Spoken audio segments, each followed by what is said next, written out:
नागपूरमधील शालार्थ आयडी प्रकरणी बनावट आयडीच्या मदतीनं वेतन मिळवणाऱ्या 3 शिक्षकांना अटक करण्यात आली आहे। अधिकारी संस्था चालकानंतर थेट लाभार्थी शिक्षक टार्गेटवर आहे। अटक करण्यात आलेल्या 3 शिक्षकांमध्ये 2 महिला शिक्षकांचा समावेश असून अजून काही इतर बोगस शिक्षकांवर आता कारवाई होण्याची शक्यता आहे।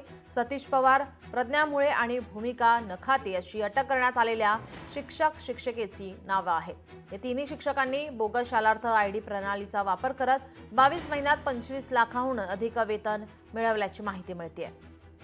आपले प्रतिनिधी ज्ञानेश्वर पवार आपल्यासोबत फोन लाईनवरून जोडलेत। ज्ञानेश्वर, काय अधिकची माहिती?